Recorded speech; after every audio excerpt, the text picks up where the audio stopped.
At ngayon alamin natin ang pinaka-latest, pinaka-bago, mga bagong pinag-uusapan sa mundo ng pampalakasan. Kasama natin si Ian Articona. Articona pala. Yes, boss. Sorry. Bigyan mo na, Holy Week naman eh. Yes, boss.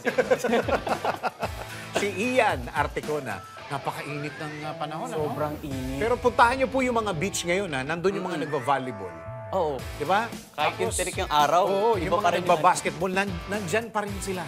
Talaga naglalaro pa rin. Sa kainitan ng araw. Alam mo, sa totoo lang, totoo naman, talagang mas maraming pwedeng gawin pagka hindi umuulan. Totoo. Diba? Iba talaga. Mga events, Oo. natutuloy yan eh. Basta hindi uulan. Napakakunti ng pwedeng gawin kapag ka umuulan.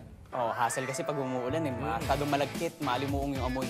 Kadalasan na. Kaya tingnan niyo yung mga kandidato, ang iitim. Uy! Wala silang pakialam, dire-diretso. Dire-diretso lang. Diba? Eh, syempre, pagka senador ka, 6 na taon ang pinag-uusapan niya. Diba? Pagka LGU naman, 3 taon lang. Yes. Eh, may 3 taon ka pa rin para magpaputi. Oh, naman. Diba? Yes. Ayos. Sige. Ano bang balita natin? You're in good hands, ha? You're in good hands. Good hands with Petrogas. Bali, ito, Dennis, ang ating latest sports update. Petrogas Angels, kampiyon sa kanilang unang All-Filipino title sa PVL. Narito ang aking sports news.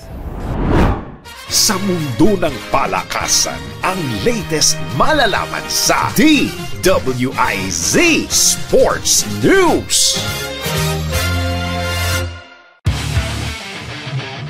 Tinapos ng Petrogas Angels ang paghahari ng Creamline Cool Smashers upang makuha ang kanilang kauna-unang PVL All-Filipino Conference Championship. Sa Game 3 ng finals sa PhilSports Arena, nanaig ang Angels sa score na 25-21, 25-16, 23-25, 25-19.